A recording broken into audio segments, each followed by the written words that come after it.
बिस्मिल्लाहिर्रहमानिर्रहीम। अस्सलाम वालेकुम। मैं हूं फायजा सदूसी और आप देख रहे हैं मेरा यूट्यूब चैनल। नाज़रीन, बहुत इंपॉर्टेंट चीजें आज की इस वीडियो में हम आपसे शेयर करेंगे नूर मुकद्दम और जाहिर जाफर के हवाले से कि क्या क्या चीजें अब मजीद इस केस में सामने आई हैं और क्या क्या चीजें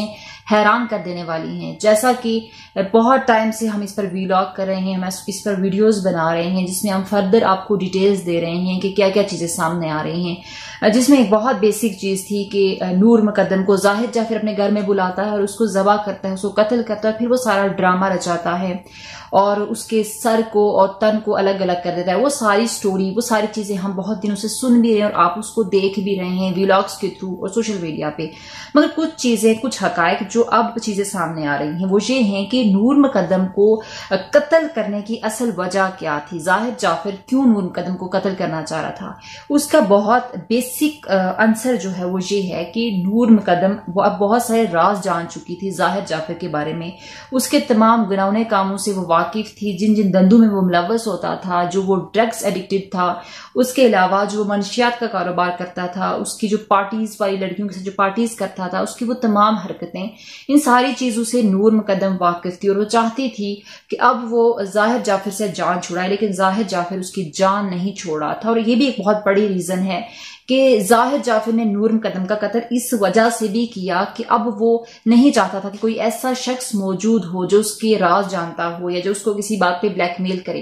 तो इस वजह से भी शायद जाहिर जाफर नूर मुकद्दम को अपने लिए खतरा महसूस कर रहा था और ये भी एक बहुत बड़ी वजह हो सकती है, ऑब्वियसली वजह हो सकती है कि उसने इस वजह से नूर मुकद्दम का कत्ल किया, क्योंकि नूर मुकद्दम अब जाहिर जाफर के करतूतों से अच्छी तरह से वाकिफ हो चुकी थी। अच्छा, जाहिर जाफर और नूर मुकद्दम के बारे में ये एक बात जो सामने आ रही थी कि जब जाहिर जाफर ने बयान दिया पुलिस के आगे तफ्तीश में, ये कहा कि मुझे नूर मुकद्दम मजबूर कर रही थी, शादी करने का कह रही थी और मैं उसकी वालदा से भी कहा कि इस तरह से नूर मेरे पास मौजूद है, मेरे फ्लैट में मौजूद है, मेरे घर पे मौजूद है, मुझे शादी के लिए इंसिस्ट कर रही है।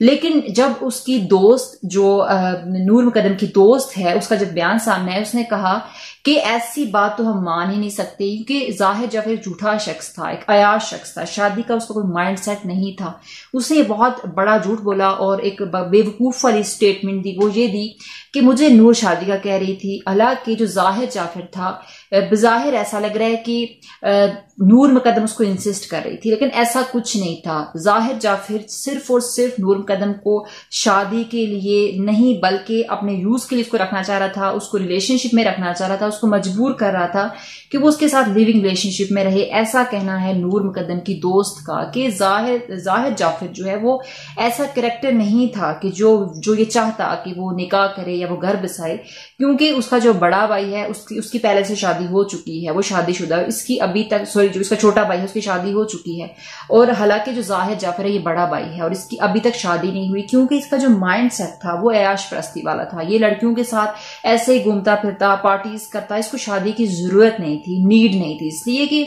इसके घर वालों ने भी इसको खुला छोड़ा हुआ था। इसकी जो जिंदगी थी वो बहुत ही एक जिसको हम बोल सकते हैं कि फ्लर्ट करने वाली लाइफ थी। लड़कियों के साथ फ्लर्ट करना, उनको नशे का आदी बना देना, उनको मनशियात का आदी बना देना, उनको ड्रग्स का आदी कर देना, तो ये सारी चीजें इसके माहौल का हिस्सा थी और ये इन चीजों का यूज टू था, आदी था इन चीजों का।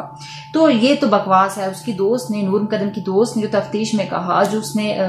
बोला वहां पे पुलिस को एक बयान दिया, उसने कहा कि ऐसा कुछ नहीं है, ये जाहिर जाफर ने अपनी तरफ से मनगढ़ंत कहानी बना दी है कि जो है वो शादी का मुझे कह रही थी। हालांकि जाहिर जाफर शादी नहीं करना चाह रहा था और नूर मुकद्दम की दोस्त का ये भी कहना है बयान में, पुलिस के आगे उसने बयान दिया, उसने कहा कि जब हमारे सर्कल में ये बात फैली कि जाहिर ने बयान दिया है, तफ्तीश में ये कहा है कि नूर मेरे से शादी करना चाह रही थी, मैंने शादी के लिए इनकार किया, हमारी बहस हुई, तो उस वजह से मैंने उसका कत्ल कर दिया। हालांकि ये बात नहीं कहती है कि हम सब दोस्त बड़े हैरान हुए कि जाहिर जाफर जैसा शख्स जो है वो शादी की बात कैसे कर सकता है, क्योंकि उसका तो शादी वाला दिमाग ही नहीं है, उसकी तो सोच ही नहीं है, उसकी तो जो थिंकिंग है वो बिल्कुल मगरबी सोच है कि वो लिविंग रिलेशनशिप में रहना चाहता है। तो ये एक उसका फ्लर्ट और इसका ड्रामा जो है जाहिर जाफर का सामने आया है। अच्छा, एक बहुत बड़ा सवालिया निशान ये भी है हमारे इदारों पे और हमारे सिस्टम पे कि 1 महीने से ज्यादा का टाइम गुजर चुका है, अभी तक जाहिर जाफर का जो मोबाइल फोन है उसका डाटा हासिल नहीं कर सकी। तफ्तीशी टीम भी और जो भी जितनी भी पुलिस की तहकीकाती टीम है वो अभी तक डाटा एक मुलजिम का जो साबित हो चुका है कि वो मुलजिम है उसका डाटा इकट्ठा नहीं कर सकी। क्या उसको उस सिस्टम को ये डाटा इकट्ठा नहीं करने दिया जा रहा, या फिर वो जानबूझ के कोताही कर रहे हैं, या फिर उन पर प्रेशर है कि वो जाहिर जाफिर के फोन का वो डाटा जो इस केस को बहुत आसानी से जाहिर जाफिर के खिलाफ यूज हो सकता है मोबाइल फोन, यानी कि उसको पकड़ा जा सकता है मोबाइल फोन यूज करते हुए, इसका डाटा इकट्ठा करते हुए इस मोबाइल फोन की हेल्प से। मगर अभी तक उस मोबाइल फोन का डाटा इकट्ठा नहीं किया गया, जो बहुत बड़ा एक लम्हा फिक्रिया है सिस्टम के लिए भी कि आप एक मुलजिम जो आपके पास मौजूद है, जिसके पास से चाकू बरामद हुआ, जिसके पास से सारे वो औजार मिले उसके पास है जिससे उसने नूर मुकद्दम का कत्ल किया, उसके बावजूद जो है आप उसको इतना रिलैक्स दे रहे हैं, इतना टाइम दे रहे हैं, इतनी स्पेस दे रहे हैं कि वो कोई भी अपने हक में इंसान कोई भी लाके खड़ा कर सकता है या अपने हक में कोई भी सबूत लाके खड़ा कर सकते हैं। तो सिस्टम पर तो ये बहुत बड़ा सवालिया निशान है अभी तक। अच्छा, 1 महीने से जाहिर जाफर के फोन जो है वो फोन से पुलिस सबूत नहीं निकाल सकी। एक तो ये सवाल। दूसरा, केस को कमजोर करने की कोशिश की जा रही है। इस केस को अब बहुत ज्यादा, पहले तो इसको बहुत ज्यादा हाइप मिल रही थी, लेकिन अब जो है इधर उधर से लोगों को डाल के, कैरेक्टर्स को इन्वॉल्व करके, बहुत सारे मजीद मुलजमान को इस केस के अंदर शामिल करके इस केस को कमजोर करने की कोशिश तो की जा रही है। और ये कोशिश हम देख सकते हैं कि जो रोज की फर्दर डेवलपमेंट्स होती हैं उसमें कभी किसी एक कैरेक्टर को बचाया जाता है, कभी किसी दूसरे कैरेक्टर को बचाया जाता है, कभी बाज कमजोर लोगों को लाकर इस केस में शामिल कर दिया जाता है ताकि केस कमजोर हो। और जो अलीड वाले मुलजमान हैं, जैसे सीईओ हो गया थेरापी वर्स का, उसको बचाने की कोशिश की जा रही है, जाहिर जाफिर को बचाने की कोशिश की जा रही है, और इसके साथ साथ इसके वालिदैन को, जाहिर जाफिर के जो वालिदैन हैं उनको बचाने की कोशिश की जा रही है। लेकिन किसको फंसाने की कोशिश की जा रही है? कोशिश फंसाने की है जो गरीब लोग हैं, चाहे वो खानसामा हो, चौकीदार हो, माली हो, उन लोगों को फंसाने की कोशिश करके इस केस को कमजोर किया जा रहा है। अच्छा, जो सिस्टम है वो भी हमारा बहुत डैमेज है, बहुत ही बकवास सिस्टम है, इसलिए कि डेली तारीख पे तारीख और मगर इंसाफ अभी तक अंजाम तक पहुंचता हुआ नजर नहीं आ रहा। और थेरापी वर्स की टीम का जो मेंबर है, जो सीईओ है, और जो दूसरे लोग हैं उनको भी बचाने की कोशिश की जा रही है। जो सीईओ साहब हैं उनको कभी कोई उनको पर बहाना लगाया जाता है कि आज जो बीमार हैं, आज इनके साथ इनको ये दौरा पड़ रहा है, तो उनको भी अदालत में टाइम से नहीं लाया जा रहा। तो बचाने की तो कोशिश की जा रही है, ये हम भी जानते हैं और ये आप भी जानते हैं। अमजद जो सबसे पहले थेरापी वर्स का नुमाइंदा जो उस घर के अंदर F7 उस घर में एंटर होता है, जो देखता है कि जाहिर जाफिर ने नूर का कत्ल किया होता है, और ये सबसे पहला बंदा होता है अमजद थेरापी वर्स का ये नुमाइंदा जो ये वहां पे जाता है, और इस पर भी फिर जाहिर जाफिर की तरफ से हमला होता है। मगर ये एनी शायद भी है, लेकिन इसको भी कभी गोल मोल करके घुमा के इसको बिठाया जाता है पूरे केस के अंदर, और इसको थोड़ा सा इसका केस मशकूक लग रहा है, इसका कैरेक्टर भी मशकूक लग रहा है, क्योंकि ये एक तो एनी शाहिद है, लेकिन दूसरी तरफ से इसको इस अमजद नामी कैरेक्टर को भेजने वाला शख्स जो है वो जाहिर जाफिर का वालिद है, जाकिर जाफर। और उसने इसको क्यों भेजा था? उसने इसको इसलिए भेजा था कि ताकि वो नूर मुकद्दम की लाश को ठिकाने लगा सके। तो ये जो कैरेक्टर है इसका रोल बड़ा मशकूक भी है, और इस पर सबसे ज्यादा नजर है इस टाइम तफ्तीशी टीम की। मगर नजर रखने में और इम्प्लीमेंट करने में बड़ा फर्क है। अब देखते हैं कि सिस्टम जो है और हमारी पुलिस जो है, हमारा जो इदारा है, वो इस पर कोई काम कर सकेगा, इस शख्स को किस हद तक मुलजिम साबित कर सकेगा। अब ये बहुत बड़ा सवालिया निशान बन चुका है। एडिशनल सेशन जज हैं जो फरीद बलोच साहब, उनकी जानिब से इस केस की समाअत होनी है, और दोनों जानिब के वकील जो हैं वो नूर मुकद्दम की जानिब का वकील और जाहिद जाफिर का वकील दोनों जो हैं वो पेश नहीं हो सके। और डॉक्टर जाहिद जो हैं वो सीईओ जो थेरापी वर्स के हैं, उन्हें जाहिद जो है उनको बचाने की डॉक्टर ताहिर जो हैं सीईओ हैं थेरापी वर्स से, और उनको बचाने की कोशिश की जा रही है, और वो किसी वजह से पेश नहीं हो सके। मैं हमेशा कहती हूँ कि ऐसे बड़े लोगों को कोई ना कोई बहाना बना के, तो जब भी इस समाअत का वक्त होता है तो इनको उस जगह से हटा दिया जाता है कि आज जो है वो बंदा बीमार है, आज ये ड्रामा है, वो ड्रामा फरमाया तो ये भी पेश नहीं हो सके क्योंकि इनका बड़ा मशकूक किरदार है, क्योंकि ये वो किरदार है जिनने अपनी वीडियो खुद लीक की थी और उन्होंने कहा था कि मुझे जो है वो जाहिर जाफर के वालिद ने कॉल की और मुझे ये कहा कि आप जो है वहां पे जाएं F7 के घर में, वहां पे मेरे बेटे से कुछ गलती हो गई है, वो जहनी तौर पे डिस्टर्ब है, तो हम इसलिए गए। ये अब अपने आप को बड़ा बचाने की कोशिश कर रहा है कि मैं बहुत इनोसेंट हूं, मगर इसका बड़ा बड़ा किरदार है। ये वहां पे बचाने नहीं गया था बल्कि लाश को ठिकाने लगाने गया था, ये और इसकी टीम, जो CEO साहब हैं ताहिर, डॉक्टर ताहिर। अच्छा, अब ये है कि दोनों जानिब की अदालत की तरफ से कहा गया कि दोनों जानिब के वकील की इल्तवा, दोनों जानिब के जो वकील थे उन्होंने इल्तवा मांगी थी। तो अब जो है जिस दिन डॉक्टर ताहिर को पेश किया जाएगा अदालत में समाअत के लिए, अब ऐसी समाअत होगी, तो उसी दिन जो है ये दोनों वकील भी पेश होंगे। अब सवाल ये पैदा होता है कि ये जो 73 ईयर का डॉक्टर है, डॉक्टर ताहिर, इसका बड़ा अहम किरदार है। कभी ये एक पूरी स्कीम बनाई जाती है कि ये तो बहुत एजेड बंदा है, इसका केस के अंदर उस तरह का रोल नहीं हो सकता। कभी कोई माफिया बैठ के कोई चीज प्लान करने की कोशिश करता है, कोई एक मैसेज जो है उसको पोर्ट्रे करने की कोशिश करता है कि जो शख्स है ये तो 73 साल शख्स है, ये अब क्या करेगा, इसने तो केस में कुछ नहीं किया। लेकिन सबसे बड़ा किरदार और सबसे बड़ा मशकूक किरदार इसी डॉक्टर ताहिर का है, जो CEO है थेरापी वर्क्स का, क्योंकि पूरी टीम इसके अंडर थी और पूरी टीम इसकी इंस्ट्रक्शंस पर उस थेरापी वर्क्स की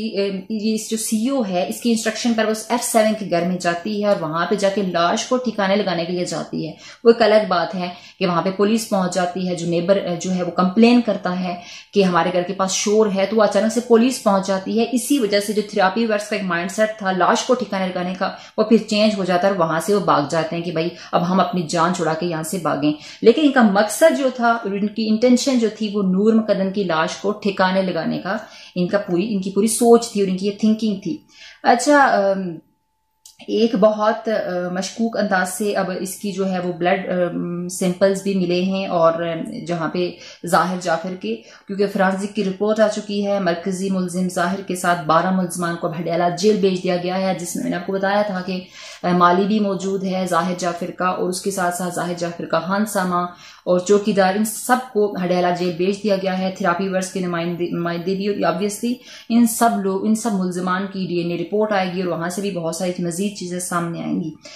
सबूत जो है वो मिटाने की कोशिश की जा रही है, और अब जो है शौकत मुकद्दम और असमत आदम की जानिब से थेरापी वर्क्स की जो टीम है इनको मुलजमान माना जा रहा है और कहा जा रहा है कि ये बहुत बड़ी मुलजिम है जिसने वहां पे जाके मेरी बेटी को बचाया नहीं, और इनको सारी चीजों का पता था। और यहाँ पे जो अमजद दाखिल होता है और ये पूरा जो इंस्ट्रक्शन देता है जाहिर जाफर का बाप जाकिर जाफर थेरापी वर्क्स की टीम को और थेरापी वर्क्स के CEO को, तो इस वजह से अब नूर मुकद्दम के वालिदैन अब ये एक दावा कर रहे हैं कि थेरापी वर्क्स की जो टीम है ये भी वैसी ही मुलजिम है जैसे जाहिर जाफर है। कौन जो है वो सबूत बचाने की कोशिश कर रहा है, कौन सबूत मिटाने की कोशिश कर रहा है, कौन थेरापी वर्क्स वालों को सपोर्ट कर रहा है, थेरापी वर्क्स वालों को कहां कहां से सपोर्ट हासिल है, कहां कहां से उनके हक में बात की जा रही है कि ये तो